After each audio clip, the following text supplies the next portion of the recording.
mo tiltanga kalom nào minh te ka truaya tlang sang lon tiam kamo tanga kan lon tira in noi bur mai ki minh te ka tanga in lo chuk lenga sikutia in tan bangang ti ka soy niya mo sikuti ka lak belo kang itahan sikuti ka dalom ki valpu sena buanga lal ngaute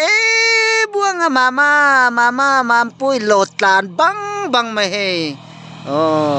lotan tan liam de in soy valpui mama mangcha mingte ka in thubun ya tok mai ro che mani jo paleng te len rual te mangai vek cheu ti ka soy